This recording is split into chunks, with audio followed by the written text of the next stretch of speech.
Bismillahirrahmanirrahim. Assalamualaikum warahmatullahi wabarakatuh. Nahmaduhu wa nusalli ala rasulihil karim amma ba'd. Kaum muslimin muslimat pemirsa yang dirahmati Allah Ta'ala, kembali pada tausiah 5-10 menit ke depan atau kurang lebihnya, yang mana pada kesempatan ini kita akan bicarakan masalah sholat berjamaah yang terjadi di sekitar kita, yaitu sholat berjamaah dengan menjaga jarak. Ya, sholat berjamaah dengan diberlakukan protokol kesehatan COVID-19 karena memang sedang pandemi COVID, dan kita di sini berjamaah sholatnya dengan keadaan memakai juga physical distancing. Ini seperti apa pandangan dalam agama?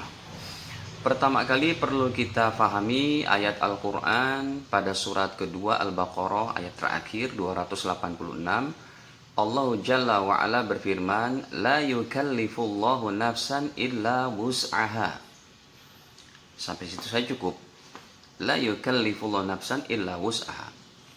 Bahwa Allah tidak membebani satu beban ibadah kepada hambanya illa wus'aha, kecuali sekemampuannya.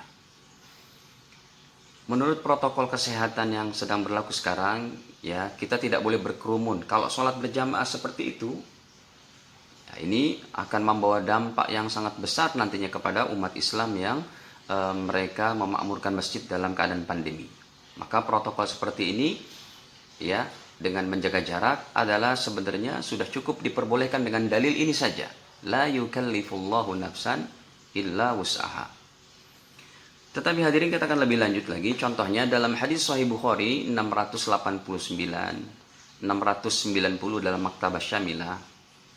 Ketika Nabi katakan sawu sufufakum, luruskan, ya, luruskan daripada sop-sop barisan sholat kalian. Kata-kata terakhir Nabi adalah fa inna iqamatis sufuf ataupun fa inna taswiyatas sufuf min husnis sholah. Ini yang 689-nya. Min husnis sholah. Lurusnya barisan, ya, itu adalah merupakan ataupun rapatnya barisan merupakan yaitu kesempurnaan sholat, kebaikan sholat, ya, bukan syarat sah sholat. Jadi kalau dalam keadaan tidak ada uzur, ya, sholat berjamaah yang renggang-renggang pun tetap sah. Ini diantaranya fatwa ulama fenomenal dan karismatik kita Al-Imam An-Nawawi, ya, rahimahullah, yang kami bawakan dalam kitab, salah satu kitab beliau, yaitu Minhajut Talibin pada juz 1 halaman 50. Kata Imam Nawawi, orang yang dia makmum berdiri sendirian, padahal sop pertama, kedua, ketiga ini masih ada celahnya, masih ada cukup 2 orang, 3 orang, tapi dia berdiri sendiri. Kata Imam Nawawi, wa yukrahul wuquful ma'mumi fardan. Makruh makmum berdiri sendirian di belakang. Hukumnya makruh. Apalagi dalam keadaan pandemi yang tidak ada alasan saja, ini tidak ada uzur, sendirian di belakang jamaah yang masih ada luangnya, itu bukan batal sholatnya, tapi makruh, tetap sah sholatnya. Padahal bagusnya kan dia masuk ke sana. Kalau dia sengaja kayak begitu, ini orang memang sensasi, sebenarnya buat sensasi, tetap sah. Demikian juga Al-Imam Syihabuddin Al-Qalyubi, ya, dalam Hasyiah Qalyubi wa Umairahnya, kami dapati juga dalam juz ketiga halaman 303, yang tentu saya ambil dari Maktabah Syamilah, bahwa kata-kata Imam Nawawi fardan di sini adalah maksudnya di mana setiap sisi kanan, sisi kirinya terdapat celah dan memungkinkan 1 orang untuk masuk atau 2 orang, tapi dia nggak masuk, hukumnya tetap makruh. Ini yang tidak ada uzur, ya, tidak ada uzur. Apalagi ada uzur seperti itu. Kaum muslimin muslimat yang dirahmati Allah Ta'ala. Kemudian Al-Imam Ibnu Hajar Al-Haytami dalam kitab Tuhfatul Muhtaj juz ke-8 halaman 157, ini lebih jelas lagi, beliau jelaskan karena menyebut nama Masjidil Haram. Ya, Imam Ibnu Hajar Haytami ini wafat tahun 974, termasuk ulama karismatik, ulama hebat, ya, termasuk bergelar Al-Hafidh Al-Imam Ibnu Hajar Al-Haytami. Ini bukan yang Asqalani. Kalau yang Asqalani adalah yang menciptakan karya tulis syarah Sahih Bukhari terbaik, yaitu Fathul Bari. Ini yang lainnya. Baik.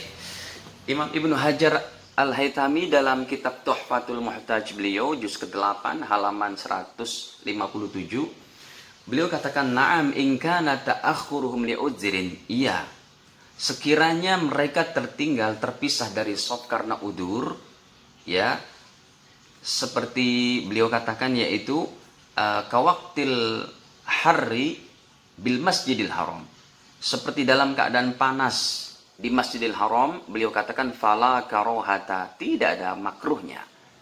Kita pernah ke Masjidil Haram, kita sholat di sana ketika sholat zuhur, iqamat sudah berkumandang, lalu yang orang tawaf sholat di depan Ka'bahnya. Di sini biasanya itu kosong karena saking panasnya, apalagi pada bulan Juli dan Agustus, ya. Maka kita sholat ke belakang sedikit, ada celah kosong itu, tidak rapat, gitu ya. Kita ke belakang karena mencari yang tempat ada atapnya. Itu kalau ada uzurnya li udrin fala karohata, tidak makruh, apalagi pandemi. Bahkan hadirin kita lihat di Masjidil Haram akhir-akhir ini sholatnya pun ketika pandemi mereka berjarak. Masjid Nabawi juga berjarak, ya, ulama di Indonesia juga berjarak. Ini seakan-akan menjadi syibhu ijma', kayak kesepakatan begitu.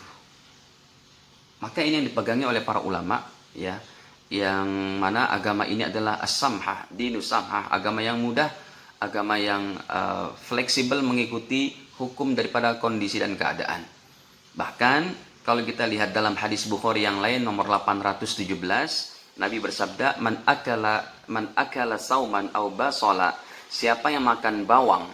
Makan bawang nih, bawang biasanya di zaman Nabi dijadikan lalapan, ya, sampai sekarang pun di Timur Tengah kalau Anda pernah ke sana, kita akan melihat di restoran mereka itu lalapnya ada bawang gitu. Kebetulan kami lama juga di sana, bawang tuh ada jadi lalapan mereka di restoran-restoran mereka. Maka Nabi katakan siapa yang habis makan bawang, kemudian dia masuk masjid, ya, maka dia hendaklah falyatazilna, dia menyendiri, memisahkan diri. Kalau makan bawang yang bau mulut karena bawang itu tidak membawa penyakit kepada orang di kanan kiri dalam sholatnya, apatah lagi COVID-19. Bawang saja yang tidak ada mudarat apa-apanya disuruh menyendiri, apalagi karena COVID-19. Kaum muslimin muslimat yang dirahmati Allah Subhanahu wa taala, maka ini yang dipegangi oleh para ulama kita, termasuk sholat Jumat, ya, sholat Idul Fitri, Idul Adha yang dilakukan dalam keadaan berjarak, dalam keadaan COVID, seperti itu juga. Atau sholat Jumat, biasanya masjid menampung 300 orang, tetapi karena pakai jarak akhirnya pakai 2 shift, pakai 2 kloter. Kloter pertama 150, kloter kedua 150. Tentunya khotib dan imam dengan kefakihan mereka, sholatnya cukup 10 menit atau 5 menit, khutbahnya 10 menit rampung. Itu bisa dilakukan karena Jumatannya 2 kali, apalagi di perkantoran. Maka di sini kami ambilkan dari fatwanya Al-Imam yaitu dalam kitab Minhajul Qayyim, Al-Imam Ibnu Hajar juga, ya, Al-Imam Ibnu Hajar Al-Haythami dalam kitab, salah satu kitab fikih beliau yang lain selain Tuhfah, yaitu Al-Minhajul Qayyim, ya, pada juz ke-1 halaman 175 beliau katakan ya juzu ta'adduduha bihasbil hajah, boleh Jumatan itu berbilang, ya, di satu masjid karena ada uzur seperti ini, boleh dia bergantian 2 shift, 2 kloter. Kenapa? Bihasbil hajah, kan ada hajat, ada keperluannya COVID-19. Semoga Allah Ta'ala berikan kemudahan kepada kita untuk tetap mengamalkan agama ini dengan rujukan-rujukan para ulama, dan insya Allah akan kami tuliskan rujukannya itu pada deskripsi di bawah sini. Semoga Allah Ta'ala segera angkat daripada wabah COVID-19 dan menjadi seperti sedia kala daripada aktivitas ibadah kita dan perekonomian kita. Baik yang dari Allah Ta'ala, kekurangan kami mohon maaf. Subhanakallahumma bihamdik, asyhadu an la ilaha illa anta astaghfiruka wa atubu ilaik. Wassalamualaikum warahmatullahi wabarakatuh.